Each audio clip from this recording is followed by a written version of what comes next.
선포해 주시겠습니다. 자, 우리 송일은 권사님 많이 당황하셨죠? 예. 우리 최진경 장로님 뒤에서 보니까 헌병대장인 줄 알았어요. 예. 어깨 수술을 하셔서 지금 저렇게 불편한 몸으로 또 이렇게 기도하셨는데 오늘 참 오늘 또 8시에 시작하지 왜 또 9시로 왜 이렇게 나는 오늘 8시인 줄 알고 준비했어요. 그랬더니 9시 도대체 그 송일은 권사님 마음이 이해가 돼요. 오늘 또 내가 뉴스를 빨리 찍도록 그렇게 2번이나 얘기를 했는데도 불구하고 꾸물 이건 참 이건 그렇다고 여러분 그냥 그러려니 넘어가야죠. 그렇지 않습니까? 자, 우리 이교구 정민재 김성자 집사님 아들 정보석 형제가 내일 결혼합니다. 많이 축복해 주시기를 바랍니다. 미리 알아봅시다. 내일은 몇 시에 시작이에요? 저녁에? 내일 몇 시에 시작하냐고? 아니 무슨 토요일날 7시 50분을 해요. 빨리 시작하고 빨리 끝내야죠. 나 진짜 정말 토요일날 뭐 내가 분명히 얘기해 토요일날 빨리 하자고 했는데 이건 여러분 어쩔 겁니까? 또 이렇게 하다 보니까 그런 거 뭐 옆 사람 보시고 그냥 뭐 그랬거니 합시다. 그랬거니 합시다. 그랬거니 합시다. 하나님 오늘 우리 하나님 신년부터 불평하지 않도록 도와주시고 내일 일찍 오셔서 일찍 끝낼 수 있도록 주님 함께하여 주옵소서. 오늘도 신년 축복성에 귀한 헌금을 하나님께 드립니다. 감사하는 마음 은혜 받은 만큼 하나님이여 기적을 누리는 만큼 드리게 하심을 감사합니다. 하나님 오늘도 하나님 은혜가 주여 소낙비처럼 임하게 하여 주시옵소서. 우리가 하나님 앞에 단순하게 한번 쓰임받고 끝나는 것이 아니라 계속해서 열매를 맺는 귀한 콩나무가 되게 하여 주시옵소서. 예수님의 이름으로 기도 올려나이다. 아멘. 자, 오늘 여러분 설교 제목이 뭐냐? 콩나물이 되지 말고 콩나무가 되라는 것입니다. 여러분 우리 교인들이라면 이 낯선 언어가 아니에요. 제가 여러 번 얘기했거든요. 이 정채봉 시인이 쓴 콩신의 자녀 교육에 여러분 제가 언급을 해서 근데 이걸 또 모를까 싶어서 저희 집사람을 비롯해서 이 문자를 이미 설교 다 준비해 놨는데 이거 다 준비해놨습니다. 여러분 길을 밀치면 다리가 된다, 길이 된다도 여러분 옛날 다 미리 다 준비해 놓은 거예요. 여러분. 자, 광야로 내보낸 자식은 콩나무가 되었고 온실로 들여보낸 자식은 콩나물이 되었고 이 참 명문장입니다. 여러분. 오늘 본문에 소개되는 요셉이가 그러했습니다. 요셉은 하마터면 콩나물로 살다가 콩나물로 죽을 뻔하였습니다. 왜냐하면 그는 어릴 때부터 온실 속에서 아버지의 과잉 보호와 편애적인 사랑을 받고 자랐거든요. 여러분 옛날 글쎄요 정원사님 콩나물 옛날에 키워보셨습니까? 그래요. 우리 다 콩나물은 시루에다가 여러분요 재를 다 깔고 콩을 이렇게 뿌립니다. 그리고 또 재를 깔고 콩을 뿌리고 그리고 그게 뭐래요? 물을 줍니다. 물을 줘요. 그러면 콩나물이 그냥 노란 콩나물이 여러분 길게 쑥쑥 어떤 놈은 들씬하고 어떤 놈은 달씬하고 어떤 놈은 뚱뚱하고 아무튼 간에 여러분 그 콩나물이 잘 자라는 걸 보면서 여러분 콩나물이 그렇게 키가 크듯 저도 키가 컸으면 얼마나 좋았을 텐데 여러분 자 근데 여러분 그 콩나물은 콩나물 무침이나 콩나물국의 재료로 끝나버려요. 콩나무는 재료로 끝나버리고 맙니다. 예.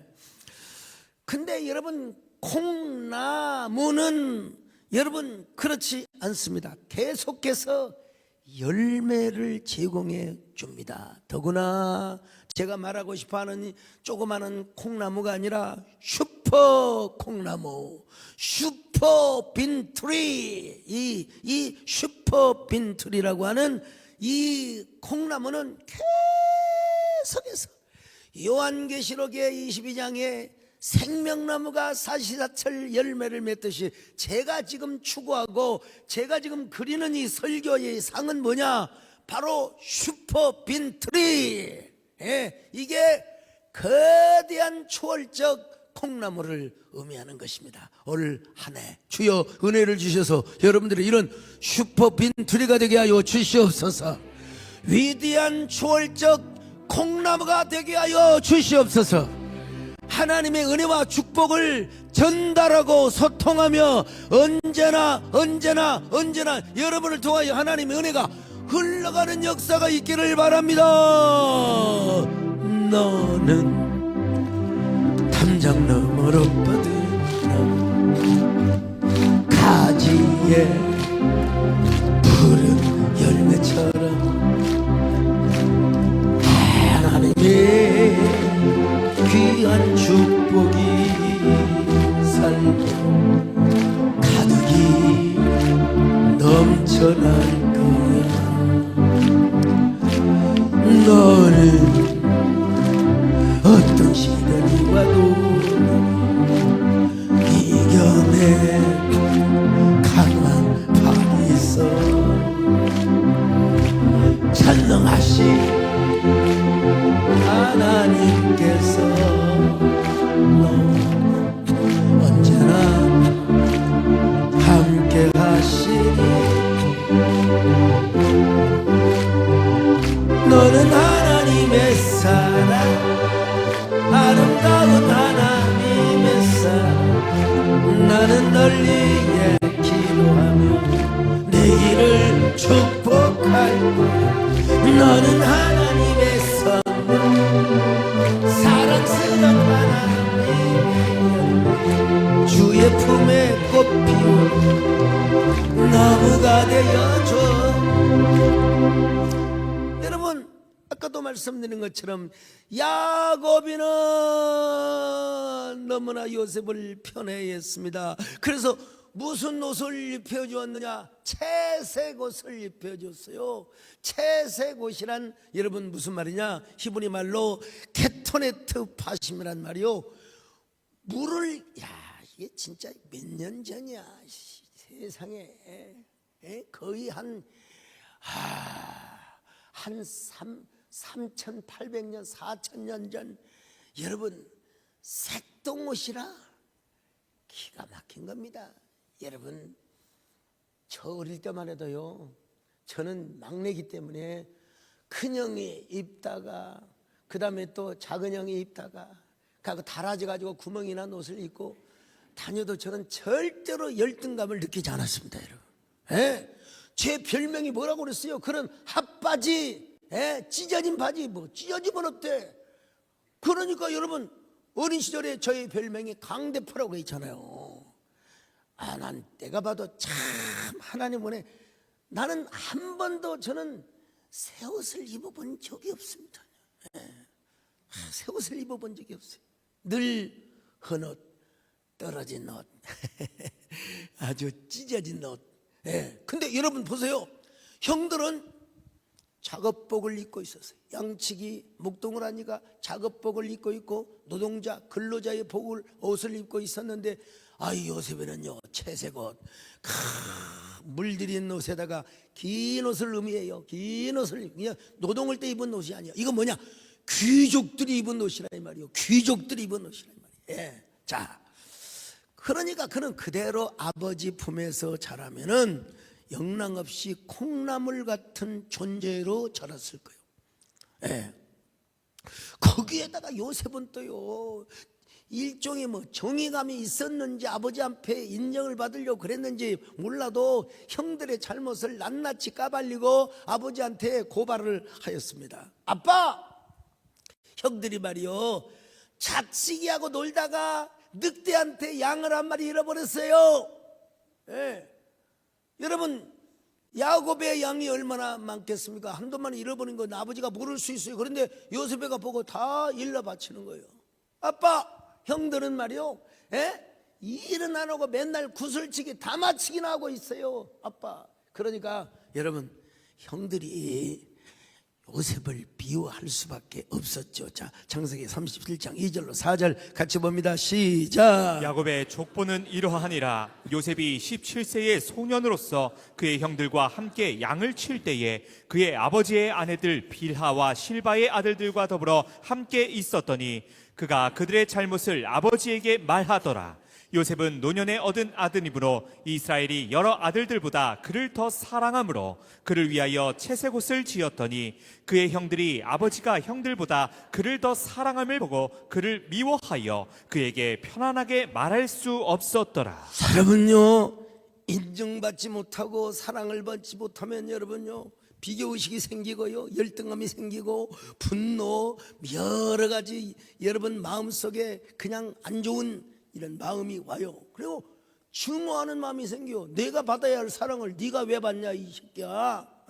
거기에다가 요셉은 뭐냐면은 막 꿈 이야기라는 거예요. 꿈을 꿨으면 그걸 잘 조절하고 하나님께서 나를 쓰시겠지 해야 되는데, 이게 요셉이가 그냥 하늘 무서운 줄을 몰라. 형들 무서운 줄을 모르고, 아빠 나는 이런 꿈을 꾸었어요.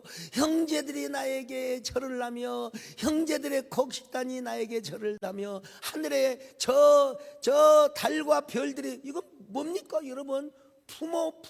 부모를 의미하는 거예요. 여러 부모를. 그 자기에게 절을 하는 꿈을 꾸었다는 거예요. 이 꿈 얘기를 들을 때 여러분 기분 나쁘죠. 당연히 기분 나쁘죠. 형들이 얼마나 기분 나빠하겠습니까? 자, 창세기 37장 5절로 11절 봅니다. 시작. 요셉이 꿈을 꾸고 자기 형들에게 말하매 그들이 그를 더욱 미워하였더라. 요셉이 그들에게 이르되 청하건대 내가 꾼 꿈을 들으시오. 우리가 밭에서 곡식단을 묶더니 내 단은 일어서고 당신들의 단은 내 단을 둘러서서 절하더이다. 그의 형들이 그에게 이르되 내가 참으로 우리의 왕이 되겠느냐, 참으로 우리를 다스리게 되겠느냐 하고 그의 꿈과 그의 말로 말미암아 그를 더욱 미워하더니 요셉이 다시 꿈을 꾸고 그의 형들에게 말하여 이르되 내가 또 꿈을 꾼즉 해와 달과 11별이 내게 절하더이다 하니라. 그가 그의 꿈을 아버지와 형들에게 말하매 아버지가 그를 꾸짖고 그에게 이르되 내가 꾼 꿈이 무엇이냐, 나와 내 어머니와 내 형들이 참으로 가서 땅에 엎드려 내게 절하겠느냐. 그의 형들은 시기하되 그의 아버지는 그 말을 간직해 두었더라. 이 말을 간직해 두면 야곱이가 요셉에게 심부름을 함부로 시키면 안 되는데, 저 요셉의 형들이 세겜이라고 하는 곳에서 이제 양을 치고 있으니 가서 곡식 볶은 거, 우리 말로 말하면 미숫가루 이런 걸 이제 아마 보냈겠죠. 그리고 형들이 또 양을 잘 치고 있나, 혹시 양을 잃어버리고 이리 때와 늑대 때에게 또 양을 몇 마리 또 잃어버렸나, 요셉으로 하여금 잘 정탐을 하도록 여러분 심부름을 보냈습니다. 자, 창세기 37장 14절입니다. 시작. 이스라엘이 그에게 이르되 가서 내 형들과 양떼가 다 잘 있는지를 보고 돌아와 내게 말하라 하고 그를 헤브론 골짜기에서 보내니 그가 세겜으로 가니라. 여러분, 그 당시는 이제 야곱이가 헤브론에 살았던 것 같아요. 그리고 저기 세겜에 가서 형들의 형편을 살펴보라. 세겜으로 가니까 세겜이 없어요. 형들이 도단으로 갔대. 그래서 도단으로 가서 형제들을 만납니다. 자, 창세기 37장 17절 시작. 그 사람이 이르되 그들이 여기서 떠났느니라. 내가 그들의 말을 들으니 도단으로 가자 하더라 하니라. 요셉이 그의 형들의 뒤를 따라가서 도단에서 그들을 만나니라. 요셉이가요, 당신은 천방지축이여, 형아들 내가 왔어요. 아버지의 심부름을 하느라 아버지 심부름 때문에 형아들 왔어요. 형들 잘 계시죠? 그러면 뭐라고 해야 되겠어요? 장로님들, 오냐 잘 있다, 너 건강하게 아버지 잘 계시더냐? 너 아버지 잘 모시고 왔냐? 그렇게 말하는 게 정상인데 이 형님들이 뭐라고 말합니까? 저놈의, 죄송합니다, 저 요셉 저놈의 새끼 말이야, 저 새끼를, 죄송합니다, 이게 시인적 표현이 아닙니다. 지금 내가 요셉의 형들 입장에서 지금 얘기하는 거예요. 저 요셉 저놈의 새끼 우리가 죽여버리면 제 꿈이 어떻게 되는가 한번 보자. 야, 여러분 얼마나 혐오스러운 표현입니까? 자, 17절로 20절 같이 봅니다. 시작. 그 사람이 이르되 그들이 여기서 떠났느니라. 내가 그들의 말을 들으니 도단으로 가자 하더라 하니라. 요셉이 그의 형들의 뒤를 따라가서 도단에서 그들을 만나니라. 요셉이 그들에게 가까이에 오기 전에 그들이 요셉을 멀리서 보고 죽이기를 꾀하여 서로 이르되 꿈꾸는 자가 오는도다. 자, 그를 죽여 한 구덩이에 던지고 우리가 말하기를 악한 짐승이 그를 잡아먹었다 하자. 그의 꿈이 어떻게 되는지를 우리가 볼 것이니라 하는지라. 참 잔인하죠. 저를 죽여서 구덩이에 묻어버리고, 그러면 지 꿈이 어떻게 되는가 한번 보자 이거예요. 근데 우리가 잘 아는 대로 루벤과 유다의 도움으로 죽음만은 면합니다. 그리고 미디안 상인들에게 팔려갑니다. 21절로 22절 시작. 루벤이 듣고 요셉을 그들의 손에서 구원하려 하여 이르되 우리가 그의 생명은 해치지 말자.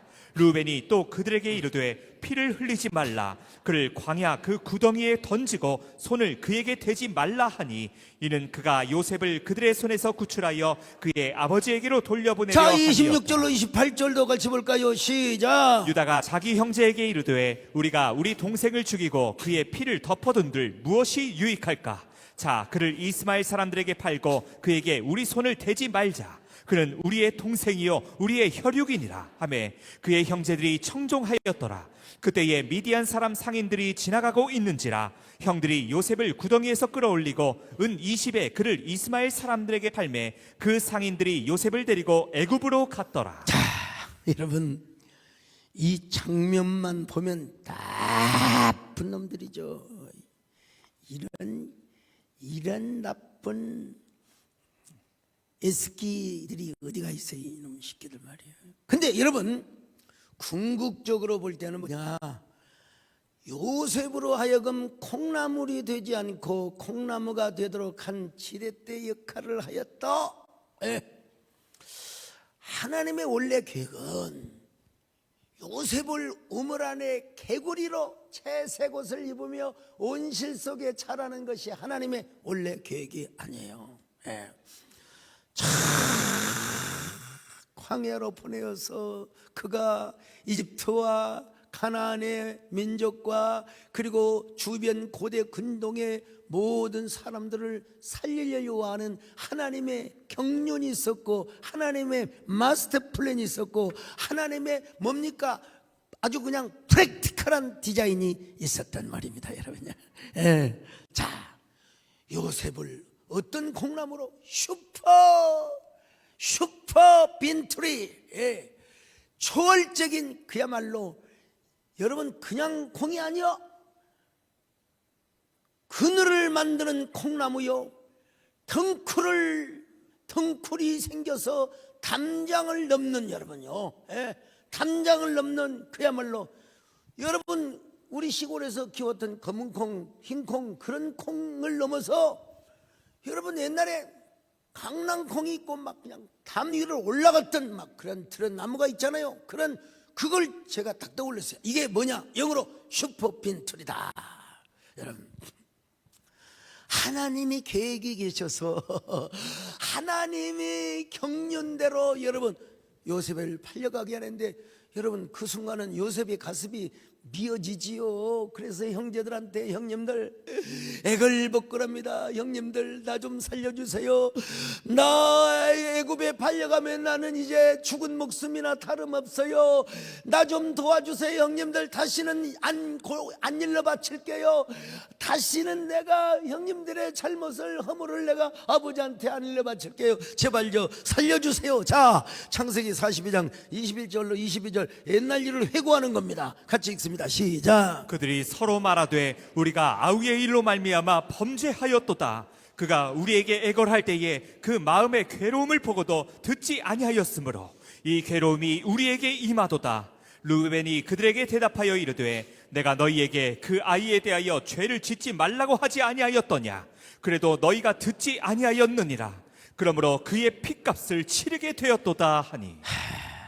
그러니까 여러분, 지금 요셉이가 베냐민을 데려오라고 하니까 자기들끼리 수군거려요. 여러분, 지금 그 이스라엘 야곱의 자녀들이요 다 히브리 말을 하고 있는데도 지금 여러분 자기 동생이 국무총리인지 모르고 막 수군거리는 거 요셉이 막 다 듣고 있었다 이 말이죠.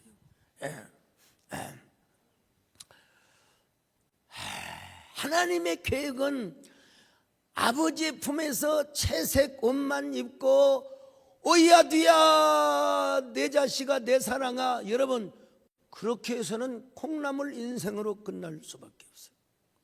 우리 하나님은 애굽이라고 하는 저 광야로 보냅니다. 여러분, 같은 콩씨지만 어떤 콩씨는 콩나물 통에 시로 안에 들어가고 어떤 콩씨는 광야로 보냈더니 여러분 위대한 콩나무가 되었더라. 할렐루야. 여러분, 콩나물이 아니라 콩나무가 되시기를 바랍니다. 슈퍼빈 트리가 되시기를 주의 이름으로 축원합니다. 근데 여러분, 말이 광야지. 보디발 장군의 집에 노예로 팔려갔습니다. 근데 요셉이 워낙 하나님이 함께 하시잖아요. 참 성경은요, 내가 자주 쓰는 표현인데 뭐된 말이 있어요. 뭐뭐하면 뭐뭐할수록 뭐뭐하다. 여러분, 요셉이가 미디안 상인에게 팔려서 보디발 집에 노예로 팔려갔지만 그럴수록 하나님이 요셉과 함께하여 주셨습니다. 이게 중요한 거예요. 이게 중요한 거예요. 여러분, 요셉이가 그 어떠한 억울함과 어떠한 그 빈곤에 처하여질수록 하나님은 요셉과 함께하고 있었다는 사실을 역설적으로 표현하고 있습니다. 아멘요.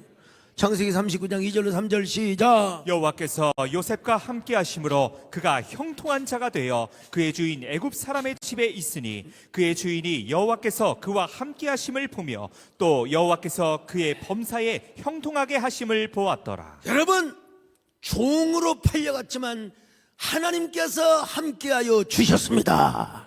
할렐루야. 창세기 39장 5절입니다. 시작. 그가 요셉에게 자기의 집과 그의 모든 소유물을 주관하게 한 때부터 여호와께서 요셉을 위하여 그 애굽 사람의 집에 복을 내리심으로 여호와의 복이 그의 집과 밭에 있는 모든 소유에 미친지라. 여러분, 하나님께서 여러분 내가 보니까 아도나이로 우리 주 하나님께서 여러분 저 요셉과 함께 하셔서 요셉이 하는 일을 하나님이 함께 하셨어요.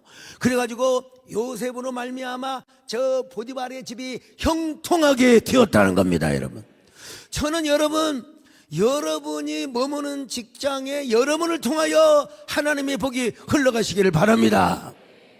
여러분들을 통하여 여러분 사업장이 복이 넘치시기를 축원합니다.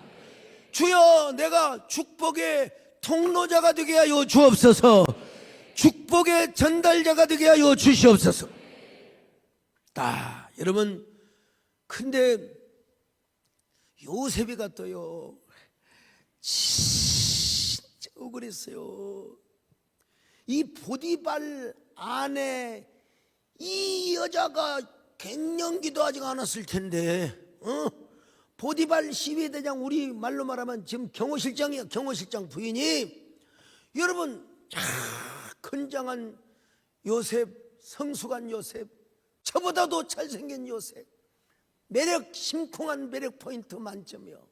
이 여자가 요셉을 향하여 뭐라고 합니까? 당연히 그랬겠죠. 요셉, 그래 안 했어요. 요셉, 이리 와봐.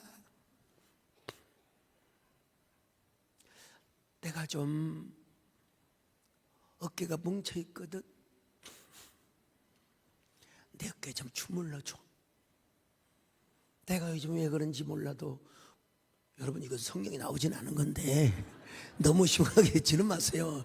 여러분 유혹을 했다는 겁니다. 지금 유혹을 그냥 했겠습니까? 요셉 이리 와요. 내 다리 주물러요. 그랬겠습니까 여러분? 아니지. 우리 김현태 장로님 그죠? 당연히 이건 일반 보편 상식적 성경적 여러분 추측입니다. 아우 시원해. 요셉 어쩌면 그렇게 마사지를 잘해. 요셉. 그러면서 여러분 눈짓을 했다고 해서 성경은 눈짓을, 여자의 눈짓은요 무섭습니다. 왜? 화가 날 때 레이저빛을 쏘는 여자는 온열에 서리빨도. 나 좀 보세요 한번. 여자 삐졌을 때. 근데 여러분 이 여자가 눈짓을 하고 눈여겨를 할 때는 진짜 사람 애간장을 높게 합니다. 요셉. 잘 안 되잖아 여러분 웃어버리니까. 자, 그래서 어느 날은 여러분 아무도 없어요. 다 종들 노예들을 바깥으로 다 보내고 아예 안방으로 오라고 했어요. 안방으로 오라고. 이 여자가 보니까 거반 벌거벗고 있는 거야. 그러고는 아예 요셉을 향하여, 요셉은 눈짓도 안 하고 상대도 안 했어요.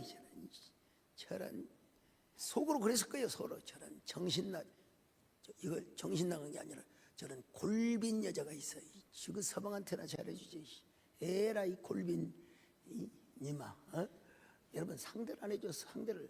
그런데 그날은 작정을 하고 요셉의 겉옷을 접고, 요셉 내가 진짜 부탁해. 내가 당신을 사랑해. 아니요. 우리 하나님이 보고시고 나는 당연히 우리 저 경호실장님 포디바를 내가 충성. 다른 건 다 맡겨도 당신을 나에게 맡기지 않았소이다. 본인은 그것이 싫어요. 그런데 겉옷을 강제로 벗겨요. 겉옷을. 여러분 그때는 도망가야지요. 아우 사모님 이러시면 안 되는데, 아버지 이러시면 안 되는데. 이때는 우리 홍영기 목사 말 맞다나 여호와여 이름을 아무리 불러도 상관없어요 그냥. 그때는 빨리 도망을 가야 돼요. 도망을 가야 돼. 거기서 있다가 여러분 나도 모르게 주여 뭐라고 그래요? 주의 뜻이 어디 있나니까. 도망가야 돼. 도망을 갔더니 저녁에 남편이 퇴근을 하니까 막 이 여자가 애증 아세요? 보복성 감정을 표출하는데, 당신이 노예로 사왔던 저 요셉이가 세상에 나를 강간하려고 했어요. 보세요.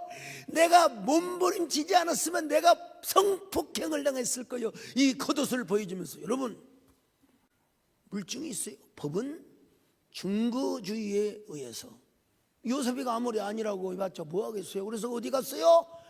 감방에 갔어요. 감방에 교도소에 갔습니다. 교도소에.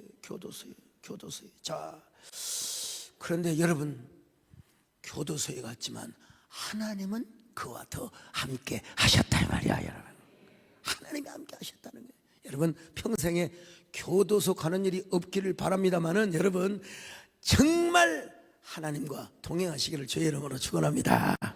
창세기 39장 21절 같이 봅니다. 시작. 여호와께서 요셉과 함께 하시고 그에게 인자를 더하사 간수장에게 은혜를 받게 하시며. 자, 창세기 39장 23절 또 봅니다. 시작. 간수장은 그의 손에 맡긴 것을 무엇이든지 살펴보지 아니하였으니 이는 여호와께서 요셉과 함께 하심이라. 여호와께서 그를 범사에 형통하게 하셨더라. 세상에 감옥에 갔는데 간수장 교도소 서장이 여러분 잔일이 얼마나 많겠어요. 감옥에 가면 그냥 두지 않고 다 그냥 꽃밭도 가꾸고 또 일도 하고 또 뭣도 만들고 다 인력 놀지 않게 다 요즘 그러거든요. 예? 근데 그걸 누구에게 맡겼느냐? 요셉에게 맡긴 거예요. 요셉에게. 이 모든 잡일 여러 가지 이 그 세부적인 일들을 행정 처리를 하고 말이죠. 근데 요셉은 하나님이 함께 하셔서 요셉이 하는 것마다 형통하게 하신 걸 누가 봤어요? 간수장이 본 거예요, 여러분요. 야, 저 요셉이 하나님과 함께 하시는구나. 하나님과 함께 하시는. 여러분, 형제들은 요셉의 채색 옷을 벗기고 그를 노예로 팔았지만 그때부터 하나님께서 우리 하나님께서 아버지 하나님께서 요셉과 더 함께 하여 주셨다는 것입니다, 여러분. 예. 콩나물이 아니라 콩나무로 여러분 자라도록 하기 위하여 하나님은 그를 시련의 광야로 보내셨다는 것입니다. 형제들은 요셉의 채색 옷에 피를 묻혔지만 하나님은 오히려 요셉과 함께하여 주셨다는 것입니다. 요셉이 보디발의 집에 노예로 팔려갔지만 그때에도 하나님은 요셉과 함께 하셨습니다. 여러분, 보디발의 아내를 통간하려고 하는 거짓 누명을 쓰고 여러분 교도소에 갔지만 하나님이 오히려 그와 함께 하셨다는 걸 여러분 간수장이 보고 알았다는 것입니다. 여러분, 술 맡은 관원장은 여러분 감옥에 잠시 와 있었는데 요셉이가 꿈을 해몽해주고 예언을 해줬어요. 당신은 무죄 이미 확정이 되어서 다시 왕 앞에 설 것이오. 왕 앞에 서면 폐하께 나의 억울함을 좀 간청해 주시오. 나는 무지한 사람입니다. 나는 깨끗한 사람입니다. 여러분, 당연히 술 관원장이 약속을 하고 호언장담하라고 갔겠죠. 그런데 세상에 망각의 천재 궁궐에 들어가서 왕에게 신임을 받고 총애를 받으니까 세상에 까마득히 잊고 있었어요. 그러나 우리 하나님은요, 술 관원장이 까먹었지만 하나님께서 술 관원장을 하여금 요셉을 생각나도록 하는 한 사건을 꾸리기 시작합니다. 그게 바로 바로왕의 꿈이었습니다. 바로왕의 꿈이. 7년 동안은 풍성한 소가 살이 쪄서 불을 떴지만은 나중에 7년은 소들이 말라 삐뚤어져 병들어 죽어가고 있는 꿈을 꾼 겁니다, 여러분. 예. 자, 그래서 여러분, 이 바로왕의 이 꿈을 모든 바로의 추수라는 사람들, 역수라는 사람들, 또 뭡니까? 점치는 사람들, 술객들 다 불러다가 해몽을 하라고 해서 못했어요. 그때 여러분 술 관원장에게 바로 뭐가 떠오르냐? 미스터 요셉. 요셉이가 떠오르게 되는 거예요, 여러분요. 그래서 폐하에게 아이고 이 죽일 죄인을 용서하소서. 제가 이만저만에 그 정치 감옥에 갇혀 있는 동안에 꿈 해몽한 기가 막히게 자라는 그 청년을 제가 보았습니다. 그 요셉이라는 미스터 요셉을 초청하여 왕께서 꿈 얘기를 하시면은 밝히 해몽을 해 주실 것이옵니다. 여러분, 그래가지고 하루아침에 이런 일은 여러분 우리나라의 행정 절차로는 불가능합니다. 청문회 해야 되고 여러 가지. 여러분 그때는요 그런 게 없었어요. 애굽에 새로운 왕조가 나타나서 새로운 권력이 잡고 있었던 때입니다, 여러분요. 그래서 왕과 대신들이 의논하면 되는 거예요. 하루아침에 요셉이가 뭐가 됐느냐? 청문회도 없이, 인사 검증도 필요 없어. 대신들이 만장일치로 동의를 해주는 거예요. 그래가지고 여러분, 애굽에 1년짜리 2년짜리 총리가 아니라 총리신 총리가 되도록 하나님이 축복해 주셨다는 것입니다. 주여, 주여, 주여, 오늘 우리가 요셉처럼 위대한 슈퍼빈트리가 되게 하여 주옵소서. 주여, 우리를 통하여 사람들이 먹고 살고 하나님의 양식과 하나님의 은혜가 언제나 전달되게 하여 주시옵소서. 우리 여러분 지금까지 생각해보면 하나님의 은혜가 아닙니까, 여러분? 내 평생 살아온 길 뒤돌아보니 짧은 내 인생길 오직 주의 은혜, 주의 은혜라, 주의 은혜라. 내 평생 살아온 길 주의 은혜라, 주의 은혜라. 다음이 없는 사람 달려갈 길 모두 마치 뒤돌아보니 나는 공로 전혀 오직 주의. 그래서 먼 훗날 요셉이가 형님들에게 이렇게 고백합니다. 형님들이 나를 이곳에 판 것이 아닙니다. 하나님께서 형님들보다 먼저 나를 이곳에 보내신 것입니다. 내 가족을 살리게 하여, 우리의 동족을 살리게 하여, 아니 우리의 조부이신 아브라함의 꿈을 이루기 위하여 하나님이 저를 이곳에 먼저 보내신 것입니다. 창세기 45장 4절 5절입니다. 시작. 요셉이 형들에게 이르되 내게로 가까이 오소서. 그들이 가까이 가니 이르되 나는 당신들의 아우 요셉이니 당신들이 애굽의 판자라. 당신들이 나를 이곳에 팔았다고 해서 근심하지 마소서, 한탄하지 마소서. 하나님이 생명을 구원하시려고 나를 당신들보다 먼저 보내셨나이다. 우리 강청명 목사님이 발음을 똑똑하게 잘 하셨는데, 여러분 여기서 지금 이 요셉이가 지금 감정이 폭발하여 눈물이 한강처럼 흐르고 있었습니다, 여러분요. 그 문맥을 보면요. 그러니까 형님들이 나를 이곳에 팔았다고 한탄하지 마세요. 근심하지 마세요.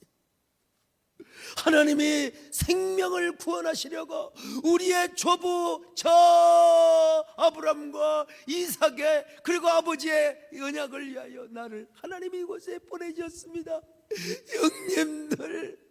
형님들 근심하지 마세요. 좀 전달이 됩니까? 네. 형님들 근심하지 마세요. 그렇게 할 수도 있어요. 근데 요셉은 지금 감정이 폭받쳐 오르고 있어요. 폭받쳐 오르고 있어요. 근데 여러분,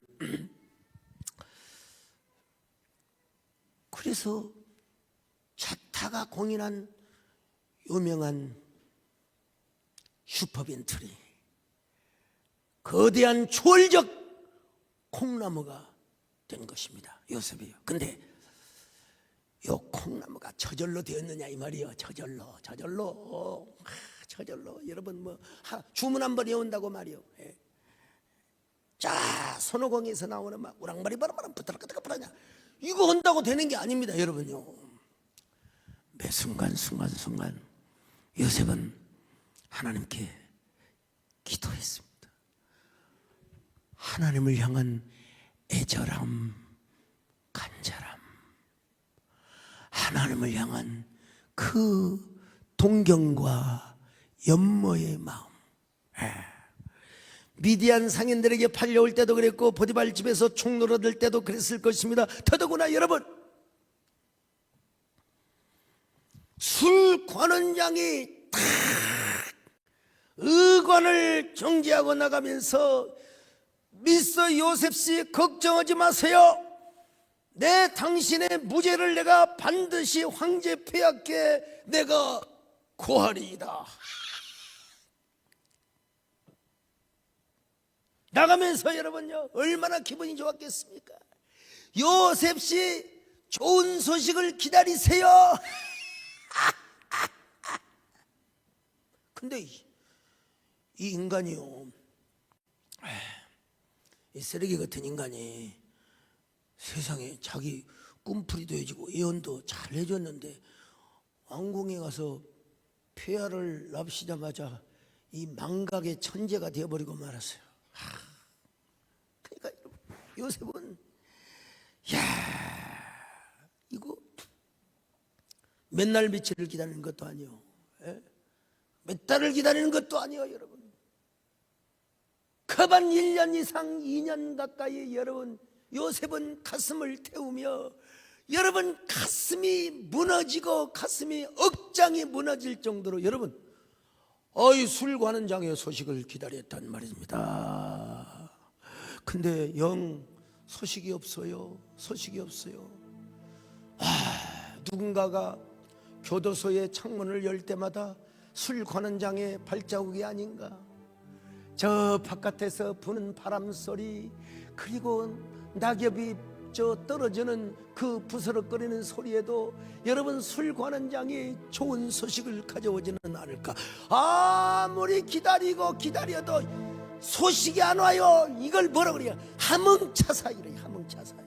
소식이 안 와. 이런 고약한 인간이 어디가 있느냐 이 말이. 그래서 요셉은 여러분 눈물로 애절하게 하나님 앞에 여러분 이런 기도의 노래를 안 부를 수가 없었겠지요. 기다려도 님 오지 않고 바람소리 나뭇잎 소리에 눈물 흘렸네.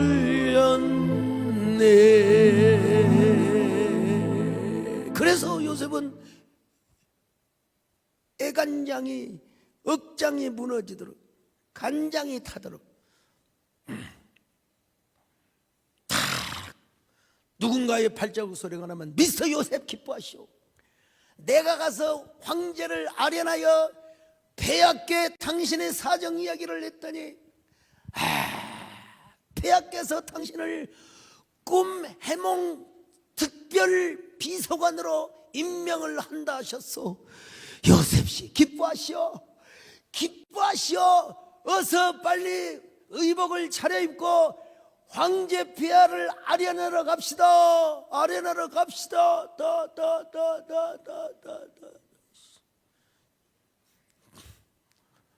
근데 여러분 개코 같은 소식도 안 와요. 편지 한 장도 없어. 아니 편지 한 장 면회라도 한번 와야 될 거 아니요. 면회라도 한번 와야 될 거 아니요. 특별 면회 한번 와야 될 거 아니요. 세상에 이런 인간이 어디가 있느냐 이 말. 그래서 여러분 요셉은 하나님 앞에 하나님만 의지할 수밖에 없었어요. 하나님만 붙잡고 하나님 앞에 신음하는 통곡하는 기도를 하지 않을 수가 없었어요. 여러분요, 하나님의 사랑을 사모하는, 하나님의 평안을 사모하는 자, 너의 모든 것 창조하신 우리 주님, 너를 얼마나 사랑하니 하나님께 찬양과 경배하는, 하나님의 선하심을 닮아가는 자, 너의 모든 것 창조하신 우리 주님은 너를 자녀 삼으셨네. 하나님 사랑의 눈으로 너를 어느 때나 바라보시고 하나님 언제나 너에게 기울이시니 어두움에 밝은 빛을 비춰주시고 너의 작은 신음에도 응답 아파시 너는 어느 곳에 있든지 주만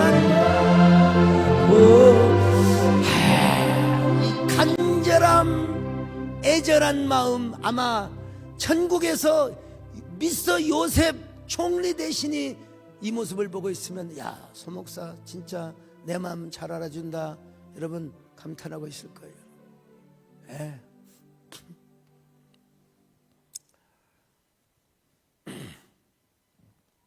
미국에서 살고 있는 소중한 딸로부터 아버지에게 연락이 왔습니다. 아빠, 나 망막바리로 곧 실명을 한대요. 이제 저는 맹인으로 살아갈 것 같아요. 아버지는 갑작스럽게 걸려온 국제전화 한 통을 받고서 벼랑 끝에서 날개를 펴고 한 마리 새처럼 뛰어날았습니다.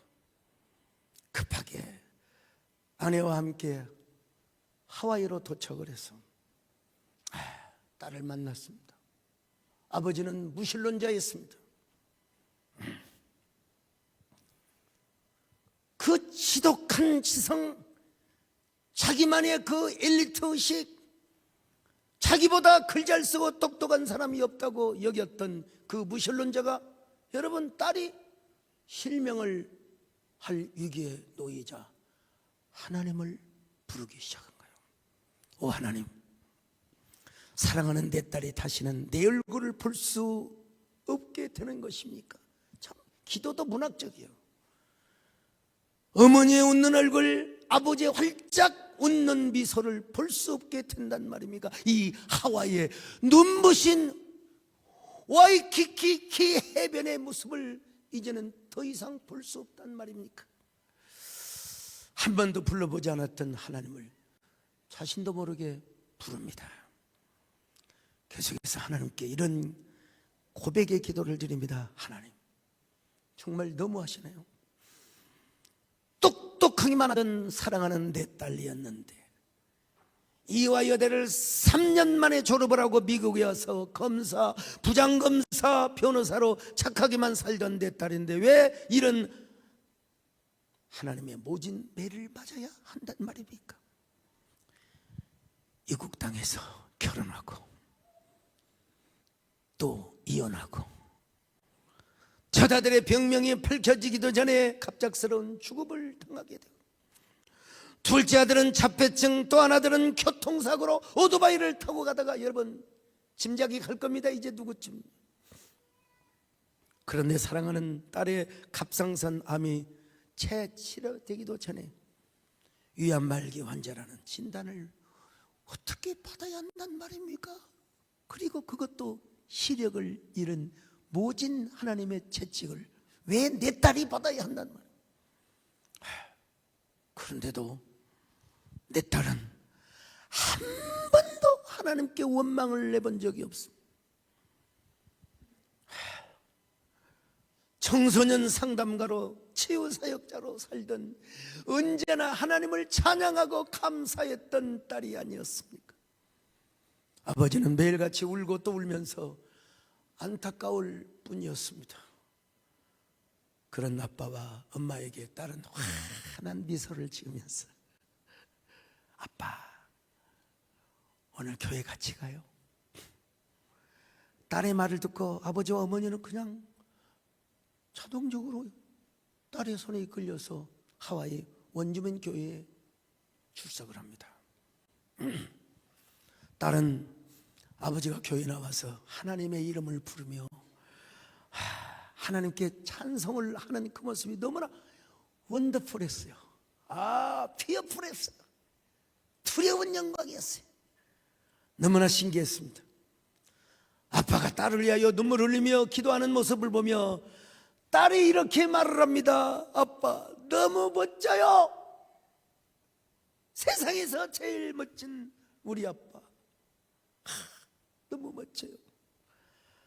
아버지는 그렇게 말하는 딸을 바라보며 눈물을 흘리며 이렇게 말합니다. 바보, 바보, 내 딸 바보. 너는 하나님이 누구이기에 그렇게 좋으냐? 이 바보야, 너는 하나님이 내 눈에 보인단 말이냐? 하나님이 보이면 하나님을 나에게 좀 보여줘라. 여러분, 우리나라의 최고의 지성인인 무신론자가 그런 말을 할 수 있죠. 사랑하는 딸이 모진 폭풍우를 겪고 있어요. 이혼과 자식들의 죽음, 장애를 겪고 있는 자식도 있었고, 위암에 태풍이 밀려왔고, 실명이라는 토네이도를 맞고 있어요. 그래서 아버지는 벼랑의 새처럼 뛰어내린 겁니다. 그리고 하나님께 날개를 맡기면서 이렇게 기도합니다. 하나님, 내 딸 미나가 보기만 해주세요. 하나님, 내 딸이 실명만 하지 않으면 저는 가진 걸 하나님께 다 드리겠습니다. 제가 가진 거라고 하는 거는 말 잘하고 글 잘 쓰는 것밖에 없습니다. 당신이 나에게 주었던 모든 탤런트를 하나님께 다 드리겠습니다. 네, 여러분, 이 기도를 들으시고 하나님은 딸을 실명하지 않도록 치유해 주셨습니다. 그리고 이 딸은 나중에 신학 공부를 하여 목사가 됩니다. 그분이 누굽니까? 이민아 목사님. 그 아버지가 한국의 최고의 지성인이라 불리웠던 이어령 교수님이십니다. 여러분, 이 지성적 교만, 엘리트 중에 엘리트라고 생각하며, 그야말로 이성과 지성에 사로잡혀 있던 이어령 교수가요, 이어령 교수님이 그 딸의 실명에 이게 앞에 무릎을 꿇었어요. 하나님, 내 딸을 고쳐만 주시면 내가 이제 하나님을 홍보하는 홍보대사가 되겠습니다. 그래서 예수를 믿고 쓴 책이 있어요. 지성에서 영성으로, 디질로그, 딸에게 보내는 굿나잇 키스. 여러분, 이 이어령 교수님은요, 난 도대체 밥 먹고 식사할 때마다 보통 밥 먹으면 3시간 반 먹어요. 도대체 이분은 모르는 분야가 어디가 있는가 도대체 그냥. 근데 이분은 여러분 그 교수해가지고 그렇게 성북동에 저 부자촌에 대궐 같은 집을 지을 수가 없습니다. 책을 팔아가지고 저 흙 속에 바람 속에 세상에 이런 몇 권의 책이 초 베스트셀러가 돼가지고 그 인쇄 가지고 집을 지었습니다. 제가 옛날에 우리 성광현 목사님과 함께 월간 목회 여러분 객원 취재 기자가 되어가지고 한국의 저명한 목사님들을 다 만났어요. 딱 만나보면 알아요. 제 양반이 겸손한 사람인가 교만한 사람인가. 교만한 사람 몇 년 있다가 다 그냥 이렇게 무너지더라고. 어떤 목사님은요, 자기는 책을 저보다도 더 많이 썼어요. 인쇄를 가지고 교회를 지어보려고 했는데 그게 안 되더라는 거예요. 야, 그분 비서실에 가니까 비서가 석사학위 이상 소지자들이 한 10명 이상 넘는 것 같더라고요. 보여주더라고. 나는 책을 이렇게 쓴다고. 저 연구위원들이 다 이렇게 연구해가지고 내가 최종. 여러분, 한때 책이 팔리는 듯 하였지만 자기 인쇄 가지고 교회를 짓는 건 어림없는 소리요. 어림없는 소리라고 내가 들었어요. 저는 여러분 연구위원 한 명도 없습니다. 연구위원 한 명도 없어요. 누가 좀 설교도 좀 준비해주고 누가 좀 해주면 좋을 텐데, 어쨌든 근데 남이 준비해준 설교 가지고 어떻게 설교를 합니까? 못하지. 할 수가 없죠. 근데 이분은 책을 팔아가지고 내가 그 집에 연구실에 간 적이 있었는데요, 컴퓨터 PC가 8대가 쫙 있어요. 한 대가 아니야, 역사, 인문, 소설, 에세이. 야, 난 그렇게 그냥 컴퓨터 광이고 그냥 도대체 이분은 도대체 뭘 모르는가. 이분이 중요한 얘기를 하셨어요. 제가 책을 쓸 때마다, 시집을 쓸 때마다 그분이 추천서를 해주셨어요. 우리 서 목사님은 참 은사도 많고 다복하신 분이라고. 제 설교를 들으면서 이것도 절대 자랑이라고 하지 마세요. 그분의 이야기입니다. 목사님은 문물을 다 갖추었다고. 무를 갖추는 걸 언제 보셨느냐? 걸어가는 게 문물을 다 갖췄대요. 저는요, 이분처럼 현란한 현학적 수사적 기교의 글을 쓰는 사람 아직은 제가 물론 김영석 교수님도 그분은 철학자이죠. 이분은 문학인으로서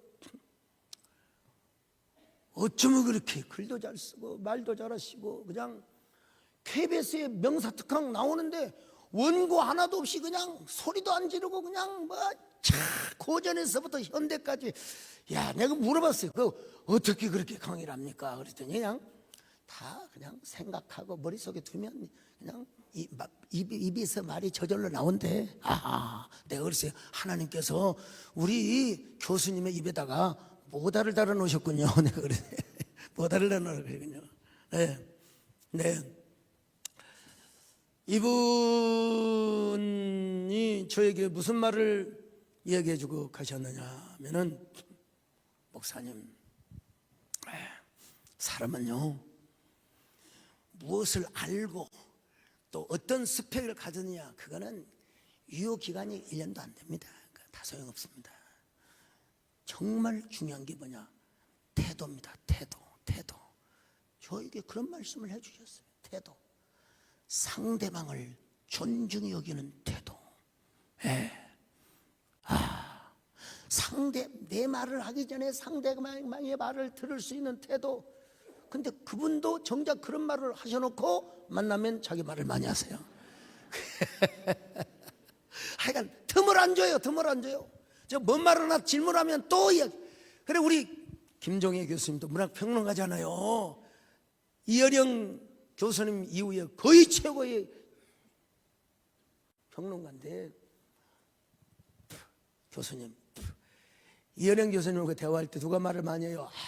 우리는 말도 못합니다. 그냥 자기가 처음부터 끝까지 다, 우리는 받아쓰기냐. 그 정도로 여러분 정말 해박하신 분인데, 그분이 뭐라고 했냐? 태도래요. 태도. 오늘 여러분, 저를 째려보고 있는 분들 스마일 하시기를 바랍니다.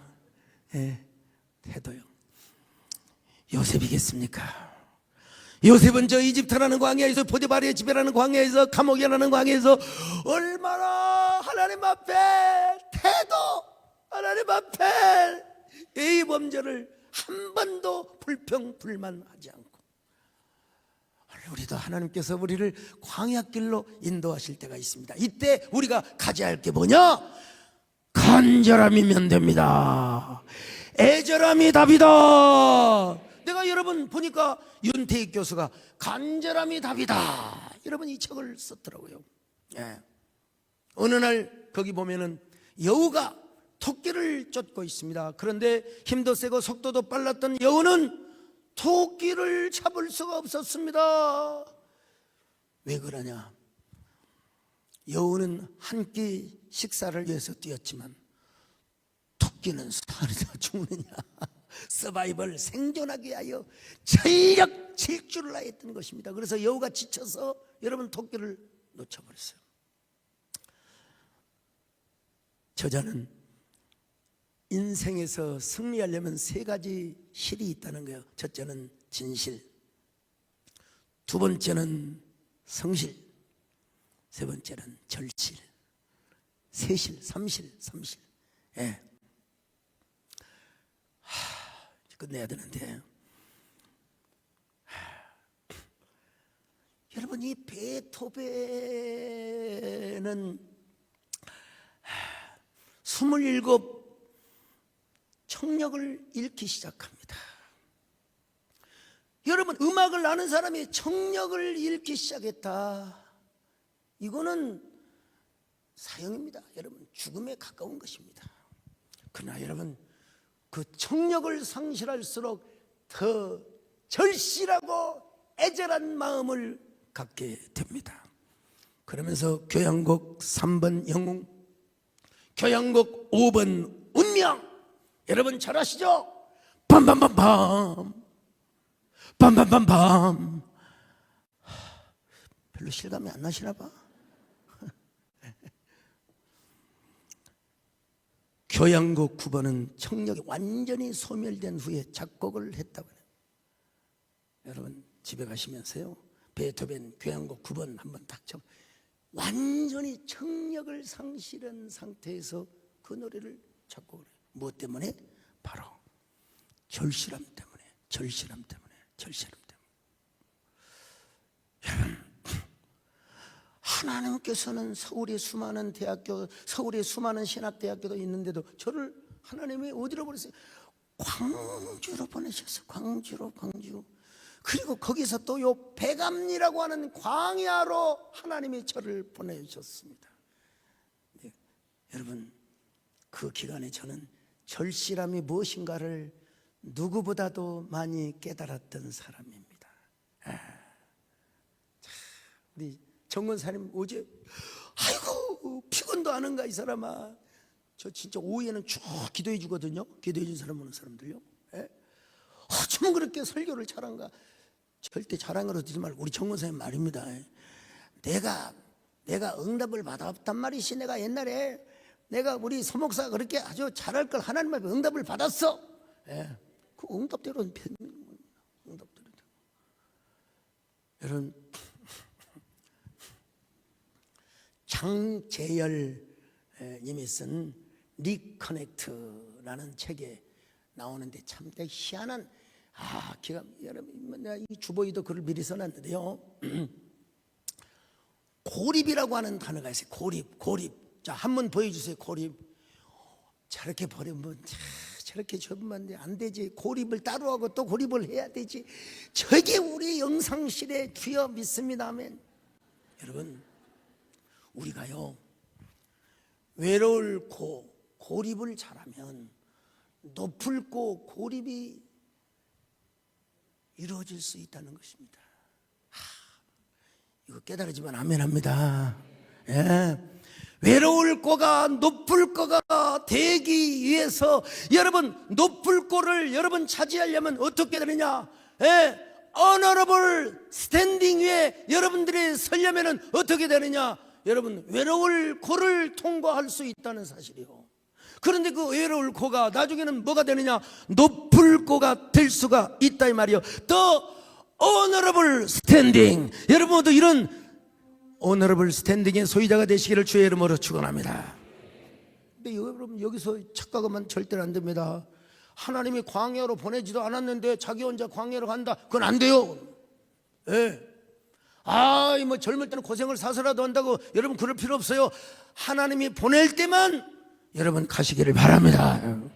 괜히 뭐 나서지. 왜 누구죠? 요시야 왕이 왜 애굽 전투에 참가할 필요가 없어요. 하나님 앞에 기도하고 가만히나 있지. 왜 말이요, 저 갈그미스 전투에 참여해가지고 이 세상에 죽느냔 말이요. 여러분, 하나님이 광야로 보내실 때만 가세요.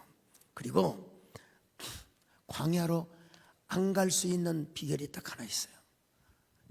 평소에 애절함, 절실, 이것만 가지면 우리는 광야도 예방주사 맞고 그냥 하나님께서 스킵하게 하시고 패스오버하게 하시고.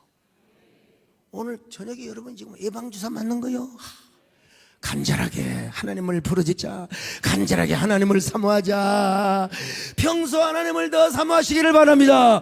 하나님을 향한 절실한 마음이 가득하시기를 바랍니다. 여러분, 그래서 콩나물이 아니라 콩나물 슈퍼 그레이트 빈 위대한 콩나물. 옆 사람 보고 인사 좀 하세요.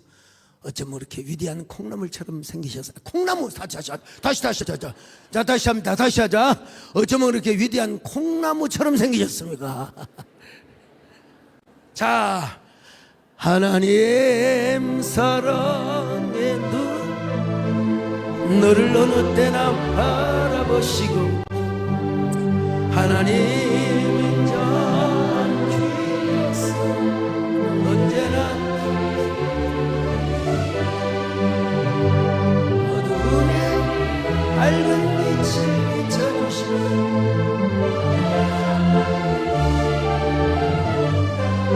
나는 어느 때나 주만 봐. 주여 요셉처럼 간절함을 갖게 하여 주옵소서. 콩나물이 아니라 위대한 콩나무가 되게 하여 주시옵소서.